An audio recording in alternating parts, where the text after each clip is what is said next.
오늘은 3.1절 106주년 기념주일입니다.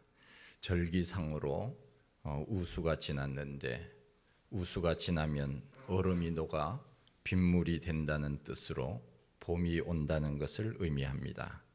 올해 겨울은 10년 만에 제일 추운 겨울이었다고 합니다. 그러나 아무리 춥다고 해도 봄을 마다할 수는 없습니다. 봄은 우리에게 희망을 주는 계절입니다. 모든 계절이 다 좋은 계절이지만 봄은 우리들에게 생명을 주는 계절이기에 더 기대감이 있습니다. 이제 2월의 문턱을 넘어서면 봄이 시작된다는 3월이 옵니다. 3월은 소망이고 기쁨입니다. 그런데 봄이 시작되는 3월이 오면 우리 역사에 잊지 못할 날이 있습니다. 3.1절입니다. 1910년 을사늑약으로부터 시작하여 106년 전 1919년 3월 1일에 나라 잃은 서름으로 살아가던 우리 선조들은 손에 태극기를 흔들며 일제의 총칼 앞에 죽음을 두려워하지 않고 만세 운동을 벌였던 날입니다. 우리 사람에게는 누구에게나 애국심이 있습니다. 애향심도 있습니다. 한국과 일본이 축구를 한다고 하면 아마 당연히 내 나라 한국을 응원할 것입니다. 이것이 바로 우리 속에는 나 자신도 모르는 애국심이 잠재되어 있다는 뜻입니다. 바울도 그가 그런 고백을 했습니다. 내가 이방인의 사도로 부름을 받았지만 그러나 내 동족이 예수 믿고 구원받기를 나는 간절히 원한다 하는 그 마음을 피력하지 않았습니까? 모세도 마찬가지입니다. 그가 40년 동안 애굽의 왕궁에서 살았지만 그는 애굽인으로 살지 아니하고 내 동족이 고통받는 것을 보고는 그가 하나님 앞에 부름을 받아 이스라엘을 애굽에서 건져내는 그 일들을 감당하지 않았습니까? 3.1절 하면은 가장 떠오르는 사람이 아마 유관순이라고 생각이 되어집니다. 유관순은 이런 이야기를 했습니다. 내 손톱과 내 귀와 내 코가 잘려나가는 것은 그 고통은 견딜 수 있지만 나라를 잃은 고통은 견딜 수 없노라고 그런 말을 했습니다. 이스라엘의 예루살렘 야드 바셈 홀로코스트에는 이와 같은 글귀가 새겨져 있다고 합니다. 용서하라. 그러나 잊지는 말아라. Forgive but remember 라고 하는 글귀입니다. 독일에게 고통을 받고 60만 명이나 목숨을 잃었던 그 잔인한 시간들을 그들을 용서는 해야 되지만 잊어서는 안 된다고 하는 교훈입니다. 우리나라의 시인 중에 이상화라고 하는 시인은 나라 잃은 서름을 시로서 외쳤습니다. 그 시가 빼앗긴 들에도 봄은 오는가 라고 하는 시입니다. 1926년 개벽이라고 하는 잡지에 발표된 시인데 국토는 빼앗겼지만은 민족호는 빼앗길 수 없다고 하는 저항의 시가 바로 빼앗긴 들에도 봄은 오는가입니다. 그 시의 내용은 이렇습니다. 지금은 남의 땅 빼앗긴 들에도 봄은 오는가.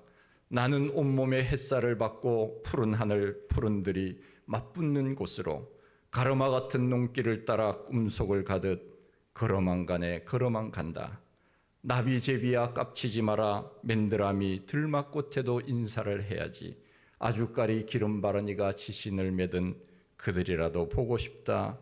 보고만 싶다. 지금은 들을 빼앗겨 봄조차 빼앗네. 빼앗기겠네. 제가 이 이상화라고 하는 시인의 시를 노래로 배웠던 적이 있습니다. 그래서 제가 이 노래를 3월 달이 되면은 종종 부르기도 합니다. 빼앗긴들에도 봄은 오는가. 나는 온몸에 햇살을 받고 푸른 하늘 푸른 들이 맞붙는 곳으로 가르마 같은 논길 따라 꿈속을 가듯 정처 없이 걸어가네. 걸어만 간다. 그러나 지금은 들을 빼앗겨 봄조차 빼앗네. 빼앗기겠네. 나비제비야 깝치지 마라. 맨드라미 들막꽃에도 인사를 해야지. 아주까리 기름 바른 이가 지심 매던 그들이라도 보고 싶네. 보고만 싶네. 좀 마음속에 애국심이 불타오릅니까? 제가 20대 이 노래를 제가 배우면서 정말 마음속에 불일 듯하는 그 나라 사랑에 대한 마음이 있었던 것을 아직도 기억을 합니다. 이 시는 우리나라가 일제의 나라를 빼앗기고 그 소름을 달래며 따뜻한 봄을 되찾고 싶어하는 소망이 담겨져 있는 시라고 할 수 있습니다. 우리가 나라가 있다고 하는 것이 얼마나 감사한지 모릅니다. 나라가 없으면 얼마나 비참합니까? 나라가 있고 내가 있는 것입니다. 나라가 있어야 예배도 마음껏 드릴 수 있는 것입니다. 우리가 정말 얼마나 감사한지 모릅니다. 왜 그런가 하면은 우리나라가 지금 세계 속에 이름을 떨치는 그런 나라가 되었습니다. 외국 사람들이 부러워하는 나라가 되었습니다. 이제 우리나라를 모르는 사람은 거의 없는 것 같습니다. 코리아에서 왔다고 하면은 엄지를 척합니다. 한국에 오고 싶어 하는 사람들이 줄을 서 있습니다. 한국 문화를 배우고 싶어 하고 한국 드라마를 보고 싶어 하고 한국 음악을 배우고 싶어 하는 사람들이 많아졌습니다. 일제의 억압과 6.25의 전쟁의 폐허 속에서 이렇게 급성장한 나라는 세계 속에는 없습니다. 아메리칸 드림도 있지만은 코리안 드림도 있습니다. 우리나라 사람들이 살고 있는 아파트 문화는 세계에서 제일 편리한 주거 형태로 이름나 있습니다. 아파트 주차장에 세워진 자동차들을 보십시오. 얼마나 좋은 차들이 많이 있는지 모릅니다. 제가 초등학교, 국민학교에 다닐 때만 해도 각 가정마다 자동차가 있다고 하는 미국 사람들의 이야기를 들을 때 그것이 과연 사실인가 했던 생각을 했던 일이 있었지만 이제는 그것이 우리 생활 속의 일상이 되었습니다. 그리고 우리나라 사람들이 경제가 어렵다고 하지만은 얼마나 좋은 차를 많이 타고 다니는지 모릅니다. 외제차, 강남의 거리에 보십시오. 아파트 주차장에 보십시오. 외제차들이 즐비하게 있습니다. 벤츠, BMW, 아우디, 마세라티, 람보르기니, 페라리, 렉서스, 폭스바겐, 헤아릴 수 없이 많은 좋은 차를 타고 다니는 사람들이 우리 대한민국 사람들입니다. 우리나라가 이렇게 발전이 되었습니다.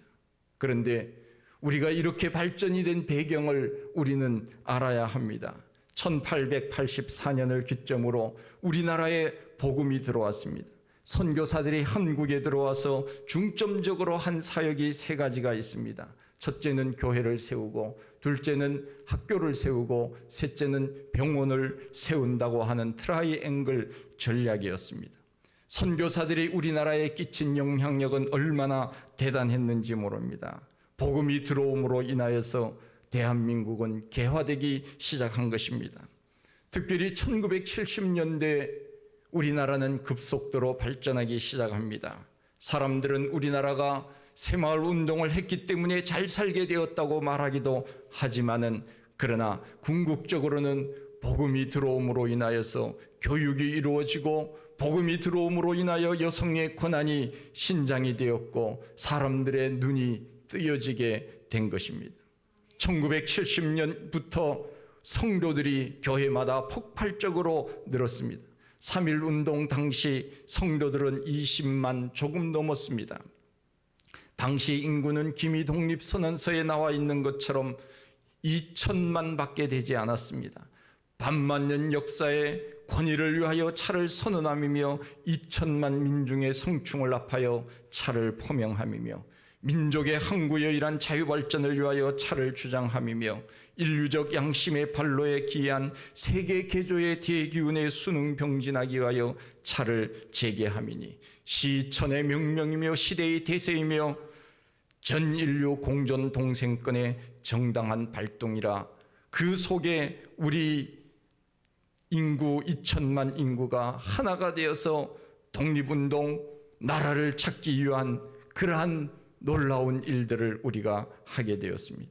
남북이 분단하기 전에 2천만 인구가 있었고 성도는 20만 명이 조금 넘었습니다. 전 국민의 1%가 조금 넘는 사람들이 그리스도인들이었습니다. 1973년 빌리그레함 전도 집회가 있었고 그 이듬해 1974년도에는 CCC에서 주최한 엑스폴로 74가 있었습니다.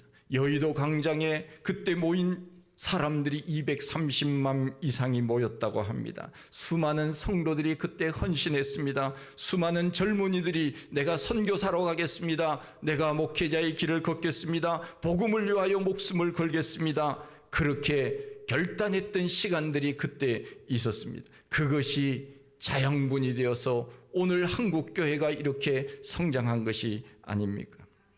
빌리그레함은 그때 4가지를 강조했습니다. 여러분 성경을 읽고 암송하십시오.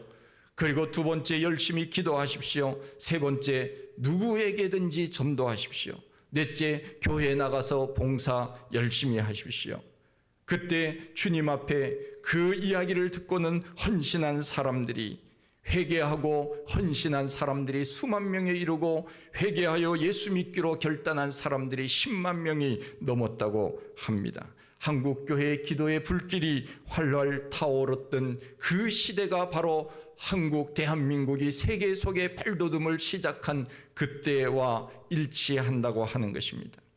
우리나라가 이렇게 세계 속에 이름을 떨칠 수 있었던 것은 바로 하나님 앞에 기도하며 눈물로 밤을 새웠던 성도들이 있었기 때문에 그렇습니다. 우리가 잘 알다시피 그때 우리 성도들이 얼마나 열심이었습니까?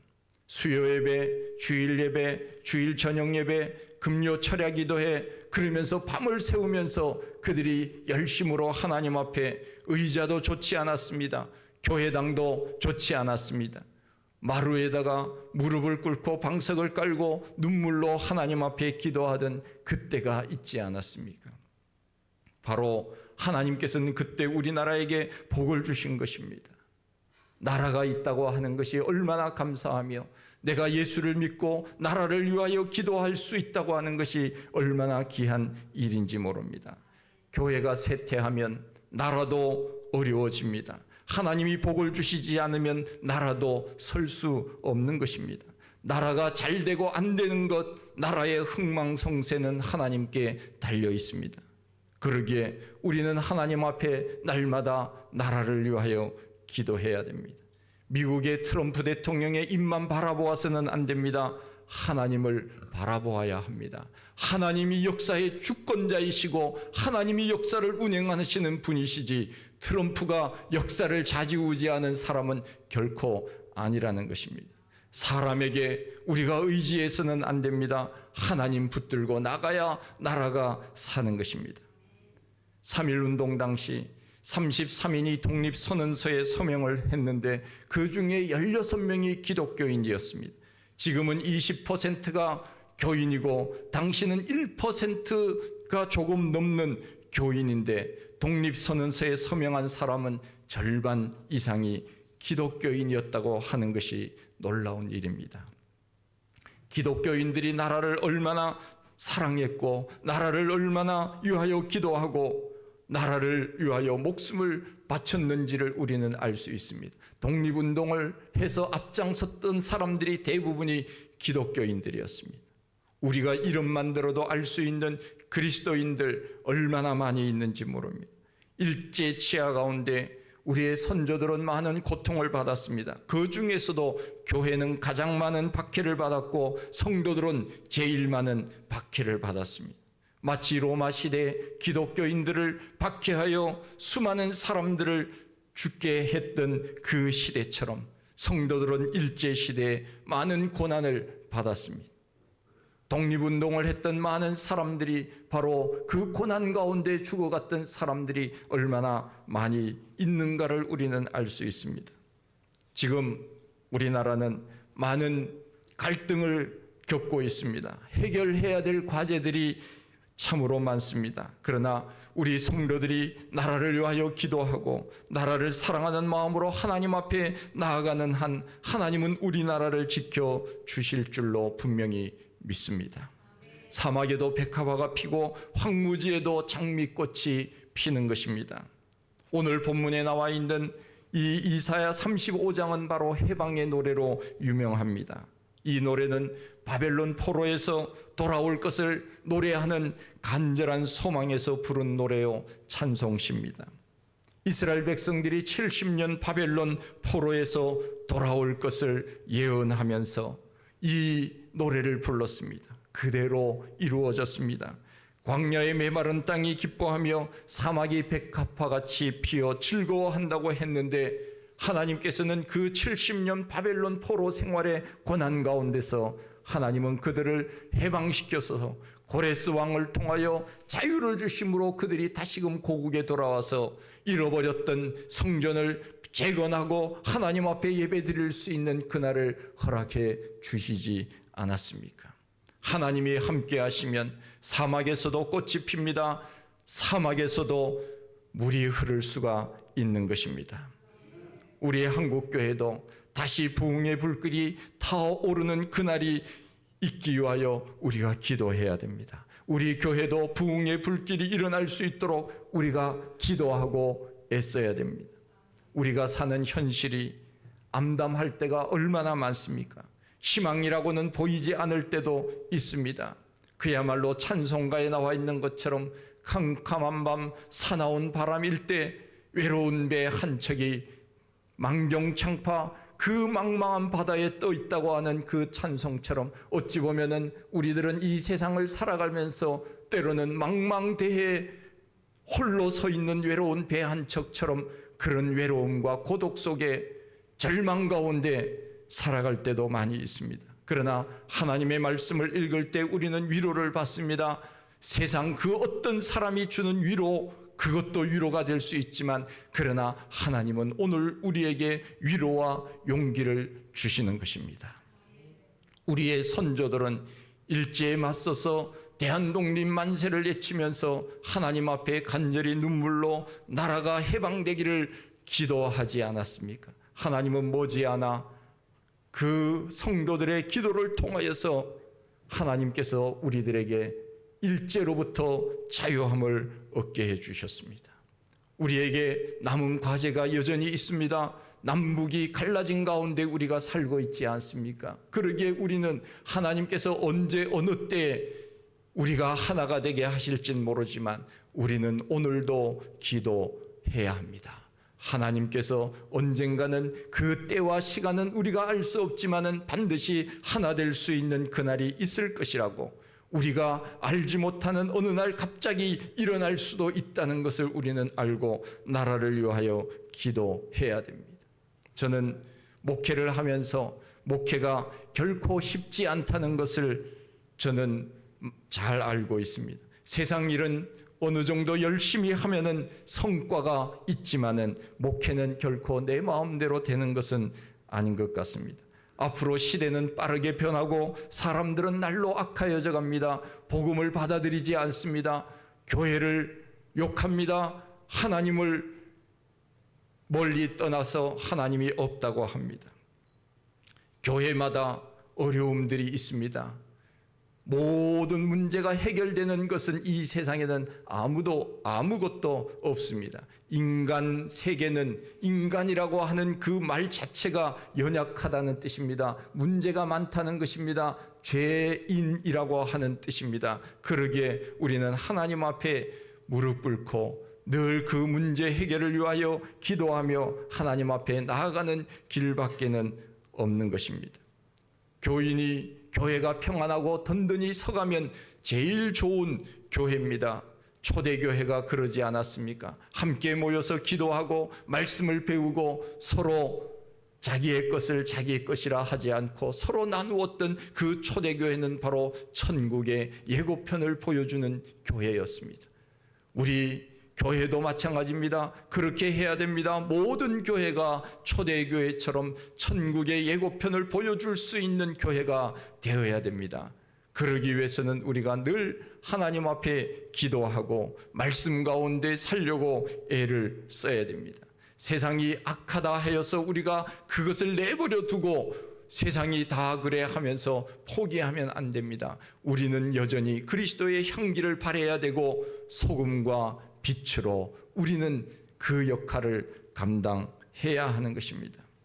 교회 상황이 좋지 않다고 하더라도, 목회의 환경이 좋지 않다고 하더라도, 그러나 하나님 앞에 맡기고 믿음으로 살아가면 하나님께서는 사막이 변하여서 하나님께서 꽃이 피게 하시고 강물이 흐르게 하는 놀라운 은혜의 역사들이 있게 될 것입니다. 3.1 만세 운동으로 고난을 받았지만 하나님을 믿는 성도들의 기도가 쌓이고 쌓여서 해방을 주신 것이 아닙니까? 황무지에도 하나님께서 함께 하시면 못하시는 것이 없는 것입니다. 우리나라의 모든 문제도 하나님께서 함께 해주시면 모든 문제가 해결되는 줄로 믿습니다. 우리 성도들의 가정도, 우리 교회의 기도의 제목들도 다 그렇게 될 것입니다.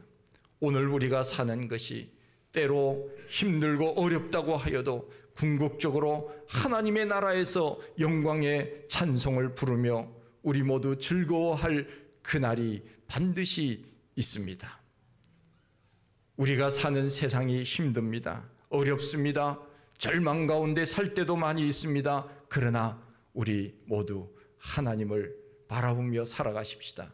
일제의 그 암울한 시대 속에서도 우리 그리스도인들은 나라를 위하여 기도하지 않았습니까? 해방을 위하여 기도하지 않았습니까? 만세운동을 벌이지 않았습니까? 하나님께서 우리의 그 간절한 마음을 받아주셔서 우리나라가 해방된 것이 아닙니까? 그러기에 우리는 오늘도 하나님을 바라보십시다. 뜨거운 사막이 변하여 못이 되게 할 것이며 메마른 땅이 변하여 강물이 흐르는 놀라운 일들이 일어나게 될 것입니다. 슬픔과 탄식이 사라지며 영광의 아름다운 찬송을 부를 그날이 있을 것입니다.